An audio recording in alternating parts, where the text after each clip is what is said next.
Hi friends, எல்லாரும் எப்படி இருக்கீங்க? உங்களை பார்த்தது எனக்கு ரொம்ப சந்தோஷம். நிறைய புது ஃப்ரெண்ட்ஸ் வந்திருக்கீங்க. எல்லாருக்குமே ரொம்ப ரொம்ப நன்றி. புதுசாக நம்ம சேனலை பார்க்குறீங்கன்னா சப்ஸ்கிரைப் பண்ணி வச்சுக்கோங்க. கூடவே இருக்கிற பெல் ஐக்கனையும் ப்ரெஸ் பண்ணி வச்சுக்கோங்க. Thank you friends. இன்னைக்கு நம்ம கிச்சனில் என்ன பார்க்க போகிறோம்னா, இன்றைக்கி நம்ம கிச்சனில் ஹோட்டலில் சாப்பிடுவோம் பார்த்தீங்களா, தக்காளி சட்னி ரொம்ப சூப்பராக இருக்கும். இந்த தக்காளி சட்னிக்கு நிறைய ஃபேன்ஸே இருப்பாங்க. இந்த கடைக்கு போனால் இந்த சட்னி சாப்பிட்டான்னு ரொம்ப நல்லாயிருக்கும் அப்படின்ட்டு அந்த சட்னிக்காகவே அந்த கடைக்கு போகிறவங்களாம் இருப்பீங்க. அந்த மாதிரி இருக்கிறவங்களுக்கு இந்த சட்னி வந்து ரொம்ப பிடிக்கும். அதை தான் இன்றைக்கி நான் ரெடி பண்ணி காட்ட போகிறேன். இதுக்கு வந்து நான் தக்காளி கட் பண்ணி வச்சுருக்கேன். இது ஒரு 4 தக்காளி கட் பண்ணி வச்சுருக்கேன். 4 தக்காளி, 3 பெரிய வெங்காயம். பெரிய வெங்காயம் தான் இன்றைக்கி நான் போடுறேன். சின்ன வெங்காயம் போடலாம், அது வேறு ஸ்டைலில் அரைக்கணும். இந்த சட்னிக்கு பெரிய வெங்காயம் தான் மேட்சாக இருக்கும். பெரிய வெங்காயத்தை அரிஞ்சு வச்சுருக்கேன். இதுக்குன்னு ஒரு ஷேப்லாம் கிடையாது, நீங்கள் கொஞ்சம் பெருசாகவே அரிஞ்சிக்கலாம். ஏன்னா எல்லாமே வதக்கி தான் அரைக்க போகிறோம். இப்போ வானல் சூடு பண்ணியிருக்கேன். இதில் நல்லெண்ணெய் ஊற்றிக்கிறேன். இது எல்லாமே வதக்கிறதுக்கு தேவையான எண்ணெய். எண்ணெய் சூடாயிருச்சு. ஃபஸ்ட்டு வெங்காயத்தை போட்டுடலாம்.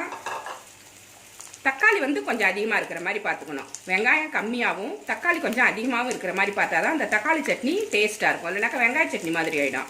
தக்காளி கொஞ்சம் அதிகமாகவே போட்டுக்கலாம்.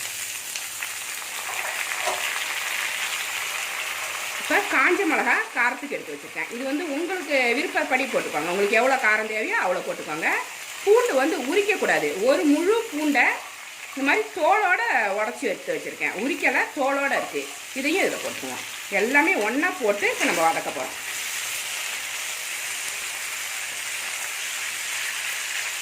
இது அவ்வளோ டேஸ்ட்டாக இருக்கும். எத்தனை இட்லி இருந்தாலும் பத்தாது. சாப்பிட்றதே நம்மளுக்கு வயிறு ரொம்பவே தெரியாது. சாப்பிட்டுட்டே இருக்கும் அந்த டேஸ்ட்டுக்காக. அவ்வளோ டேஸ்ட்டாக இருக்கும்.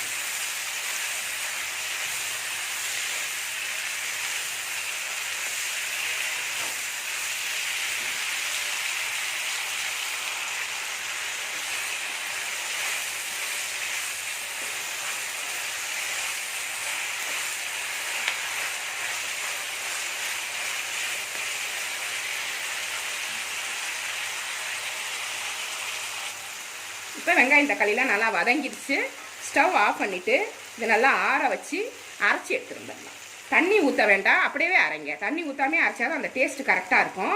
அதுக்கப்புறம் உங்களுக்கு தேவைன்னா மட்டும் தண்ணி ஊற்றி தொட்டுக்கிறப்ப தேவைன்னா மட்டும் ஊற்றிக்கோங்க. இல்லைனாக்கா தண்ணி ஊற்றாமல் அரைச்சாதான் அந்த சட்னி வந்து நல்லா கெட்டியாக நல்லாயிருக்கும். ஆற வச்சு மிக்சியில் எடுத்துட்டேன். இப்போ இதுக்கு தேவையான உப்பை சேர்த்து அரைச்சிட்டு வந்துடலாம். இப்போ இது மாதிரி அரைச்சி எடுத்துக்கோங்க. பூண்டு மையணும். பூண்டு வந்து நம்ம தோலோடு போட்டிருக்கோம் இல்லைங்களா, அப்போ தான் டேஸ்ட் நல்லாயிருக்கும், வாசனையாகவும் இருக்கும். பூண்டு மையிற அளவுக்கு நம்ம இப்போ வானலில் ஒரு 5 ஸ்பூன் நல்லெண்ணெய் ஊற்றி சூடு பண்ணியிருக்கேன். இதில் வந்து 1 ஸ்பூன் கடுகு உளுந்தம் பருப்பு போட்டுக்கலாம்.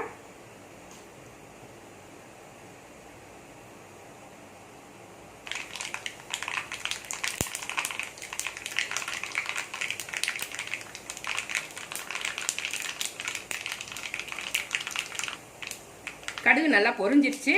இப்போ வந்து ஸ்டவ் வந்து சிம்மில் வச்சுட்டு கொஞ்சம் பெருங்காயம் போட்டுக்கோங்க. ஒரு பிஞ்ச் பெருங்காயம் போட்டுக்கோங்க. இப்போ கருவேப்பிலை கொஞ்சம் போட்டுட்டு சட்னி இதை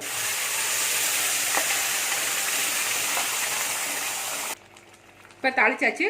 சட்னி ரெடி. இப்போ ஸ்டவ் ஆஃப் பண்ணிடலாம். ரொம்ப கொதிக்க தேவையில்லை, கொதிச்சா டேஸ்ட்டு போயிடும். அப்படியே இதை ஆஃப் பண்ணிடலாம். இப்போ எடுத்து காமிக்கிறேன் நான். இதை நல்லா கலந்துட்டு எடுத்துக்கோங்க. பிடிச்சா கெட்டியாக வச்சுக்கோங்க. உங்களுக்கு தண்ணியை வேணும்னா கொஞ்சமாக தண்ணி சேர்த்துக்கோங்க. செம்ம டேஸ்ட்டாக இருக்கும் அந்த சட்னி. இப்போ சட்னி ரெடி ஆகிடுச்சு. இட்லியும் ரெடி ஆகிடுச்சு. இட்லி வச்சுக்கலாம்.